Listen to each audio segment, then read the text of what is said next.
Untuk itulah kita dilarang untuk melakukan lagi hyperparenting dan toxic parent, karena ini nanti merusak memori, merusak self image, watak anak pakai topeng, bakat anaknya tidak muncul, terpendam, trauma, emosinya lebih banyak emosi yang amarah, ya, habitnya jadi buruk, imajinasinya nggak berkembang, kepercayaannya adalah percumalah gua baik-baik bikin hal yang baik, ibuku aja nggak menghargai aku, bahaya.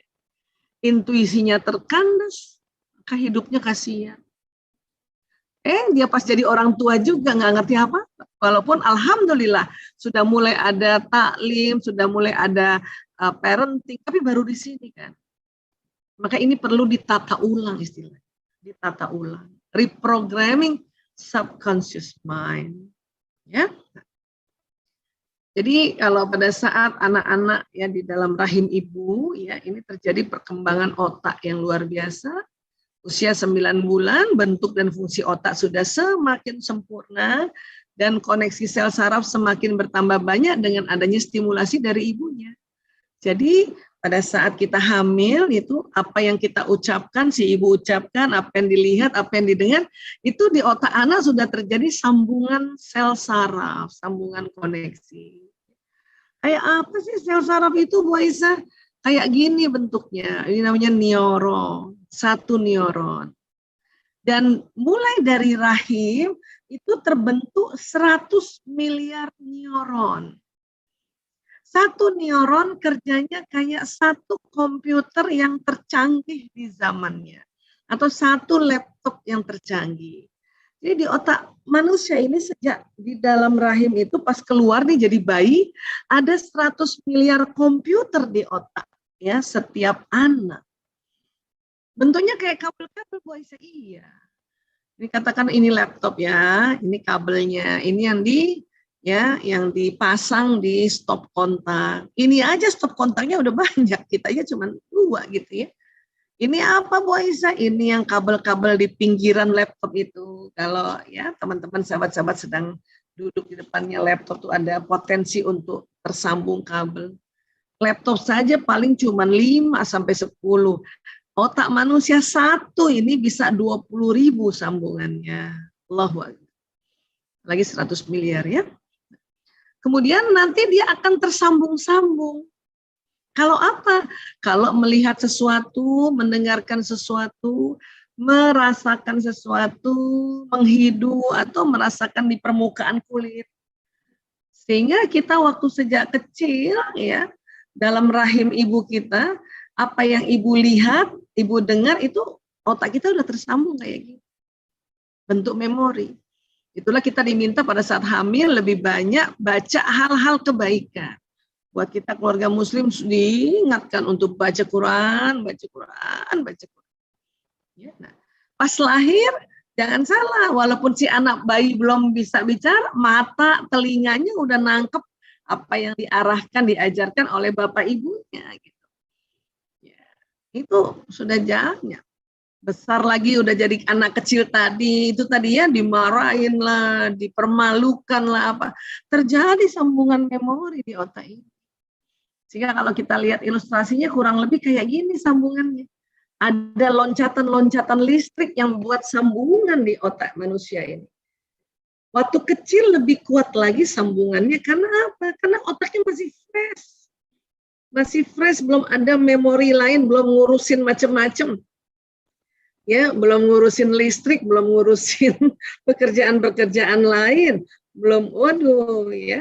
Ini yang membuat anak kecil ini sebagusnya cepat-cepat belajar ya, cepat-cepat apa istilahnya, cepat-cepat diisi dengan kebaikan-kebaikan gitu ya. 1, 2 gambarnya masih terlihat kah? Masih ya? Masih ya? Masih terlihat, Ibu. Masih ya, sebentar. Ya, tarik dulu sedikit. Ya. Oke. Nah, jadi pada saat kita mulai tersambung otak kita ini, ya mulai kita tuh otak kita gitulah istilahnya ya. Nah ini tersambung-sambung nih. Nah, nanti di dalam pembelajaran ya anak-anak ini kan ya kita bisa berikan nasihat, kita bisa berikan arahan, tapi bukan hanya itu, anak juga melihat ya kita bagaimana kita memberikan contoh teladan, dia lihat terus sambung di otaknya. Belum lagi kalau kita cerita tentang ada namanya mirror neuron, neuron cermin. Itu tersambung. Disinilah kita perlu hati-hati jadi orang tua, ya. Kemudian ini dia, ketika bayi dilahirkan ada sekitar 100 miliar neuron yang terbentuk sehingga ukuran otak bayi sudah mencapai 60% dari ukuran otak dewasa. Jadi bayi gini aja udah 100 miliar di otaknya, di laptopnya baru-baru itu semuanya. Itu kan sayang banget ya kalau dari kecil dibentak lah, dimarahin lah. Ya Allah, baru keluar dari pabrik udah dirusakin komputernya ya. Nah itu. Dan nanti ya 75% perkembangan otak anak terjadi sebelum usia 3 tahun. Kemudian 90% perkembangan otak anak terjadi sebelum usia 5 tahun. Makanya disebut golden age-nya ini sampai 5 tahun. Setelah 5 tahun ya ini masih ada kesempatan bagian depan ya di prefrontal ini. Ini otak ilmu ya. Sebetulnya besar otak ilmu nih. Jadi kalau ada orang, aduh terlambat ya saya ajarin anak-anak, tapi tetaplah masih semangat karena lumayan masih ada 10% tuh, masih ada sedikit tuh. Ya kan? Coba kebayang ya, saudara-saudara filaku, sahabat-sahabat filaku, anak yang umur 3 tahun dimarahin, dicubit, ini isinya kasihan. Ya apa ini memorinya ya Allah. Yang membuat kita stop toxic parent. Salah satu untuk stopnya ini kita belajar definisinya, ciri-cirinya, apa yang terjadi. Ya. Kemudian ada satu buku lagi yang sangat-sangat menarik ya. What's going on in there? Ya, ini ada namanya Ibu Lisa Elliott PhD. Beliau neuroscientist dari Medical School Chicago. Dia mengatakan begini ya, jadi Liz Elliott, PhD ini seorang ibu dan juga seorang peneliti. Dia melakukan penelitian perkembangan otak bayinya sendiri, pakai alat ini. Sebuah alat khusus dipasang di kepala bayinya, kemudian alat itu dihubungkan dengan kabel-kabel komputer. Ya. Sehingga dia bisa melihat pertumbuhan sel otak anaknya melalui layar monitor tadi ya, kayak tadi tuh yang sambungan-sambungan otaknya tadi ya, dia lihat itu, dia lihat sambungan-sambungan otaknya tadi yang kita lihat tadi ya, kurang lebih kayak gitu.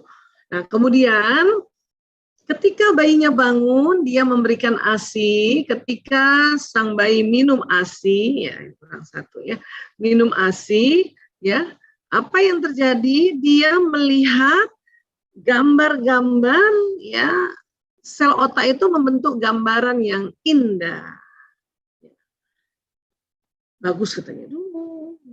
Ya tuh kenapa kita disuruh menyusui sebisanya selama 2 tahun. Kalau nggak bisa paling tidak 6 bulan gitu ya. Nah ini karena itu gambaran di otak tuh indah. Ketika sedang asik menyusui, bayi yang berusia 9 tahun itu tiba-tiba menendang kabel monitor. Nggak sengaja.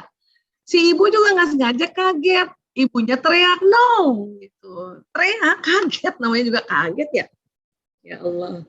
Nah, teriakan si ibu membuat bayinya kaget. Saat itu juga si ibu melihat gambar sel otak anaknya menggelembung seperti balon, membesar dan pecah. Kayak gitu. Dia lihat kayak gitu. Kemudian terjadi perubahan warna yang menandai kerusakan sel otak. Ini nggak sengaja loh. Nggak sengaja. Apalagi tadi, toxic parents. Emang sengaja banget ya. Yang jahat sama anaknya. Ya. Ini nggak sengaja, ada pecah, gimana yang sengaja? Ya Allah. Maka kata Liz Elliott, ya mungkin kesedihan ini hanya saya yang menanggungnya. Sebagai ibu dan sekaligus sebagai saintis, saya menyaksikan otak anak saya hancur oleh teriakan saya sendiri. Bayangin dia sampai nyesel, karena nggak sengaja. Itu gimana itu yang hyper parenting itu sama toxic parent. Nauzubillah min dzalik. Ya Allah. Maafkan kami ya Allah ya. Oke, ya ini gambaran bahwa otak ini luar biasa ya. Dan nggak bisa digantikan tuh otak yang rusak, nggak bisa. Hanya Allah, luar biasanya lagi Allah masih tadi karena otak kita 100 miliar.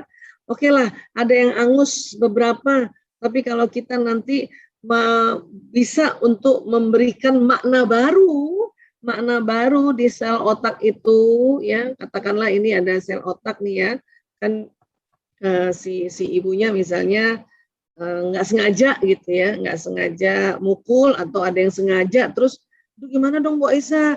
Saya kan kemarin nggak ikut parenting, jadi saya nggak ngerti nih kalau ternyata otak tuh ada sambungan-sambungannya, misalnya gitu ya. Ya paling itu tadi.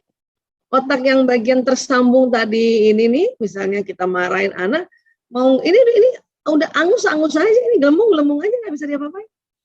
Paling nanti kita minta maaf besoknya kan lusanya atau ya ajak anak, Bunda minta maaf ya nak. Kemarin Bunda kaget, Bunda teriak. Gitu. Tapi kalau minta maaf kasih tahu apa yang mau dimaafin tuh peristiwa yang mana. Karena nih otak ini banyak peristiwa ini. Jadi kita searchingnya, googlingnya, menggoogle peristiwa harus ngejelasin. Ya. Termasuk juga anak-anak yang sudah dewasa gitu. Karena dia punya inner child. Saya biasanya kalau anak-anak milad setelah kita doa bersyukur kemudian kasih kue sedikit ya, kasih kenang-kenangan sedikit lah hadiah dan sebagainya. Biasanya saya panggil berdua, nak kamu udah besar ya, masih adakah yang diingat nak pengalaman waktu kecil yang kamu jengkel sama ibu atau jengkel sama ayahmu? Ada anak tuh yang iya Bu, waktu itu aku kesel sama ibu. Oh apa itu nak? Ya. Waktu aku loncat-loncatan sama kakak aku, ini anak saya nih, si Mas Priyo cerita nih waktu SMP saya menterapi ya, untuk menterapi dia. Aku loncat-loncat sama kakak lanang, terus ibu tiba-tiba masuk, ibu teriak, terus aku sama kakak lanang diusir keluar kamar. Itu dia ingat. Kalau kakaknya nggak ingat, memang beda-beda banget ini. Oh gitu ya nak, astagfirullahaladzim. Ibu minta maaf ya nak. Jadi kita googling masing-masing, dia ngasih tahu, terus saya ingat. Jadi di otak saya, misalnya nih di sini nih, kasus itu, otak dia juga kasus itu yang ini misalnya nih ya. Waktu minta maaf, dia terbentuk kabel baru nih yang tersambung untuk memberi makna tentang peristiwa ini. Ya, wah ibuku sudah minta maaf. Ya, ibuku sudah minta maaf. Itu pentingnya maaf. Walau peristiwa ini masih diingat, tapi sudah tidak terlalu mengganggu karena ada sambungan yang lain yang memberi makna baru.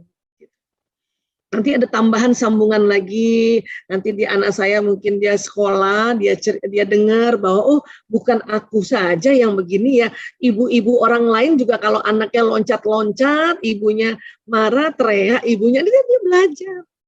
Inilah namanya makna baru. Itu pentingnya belajar. Sehingga memori yang di sini, yang memori yang membuat luka itu, ya dia maafkan. Sehingga nanti nggak mengganggu di saat kita sudah dewasa. Ini yang terjadi sebetulnya pada proses memaafkan. Ya. Nah, saat memasuki usia 5 tahun, perkembangan otak menjadi lebih tajam. Ini tadi kan. Setiap pengalaman yang dirasakan anak akan membentuk sinaps atau koneksi saraf. Ini namanya sinaps, sambungan-sambungan ini. Perkembangan otak anak dipengaruhi oleh lingkungan anak. Ya itu terutama kita orang tua, ayah ibunda nih. Bila anak mengalami pengalaman negatif, maka otak akan membentuk ingatan negatif karena sinaps yang terbentuk ya seperti ini ya. Jadi hati-hati. Dan tentu kalau mengalami pengalaman positif, memorinya juga positif.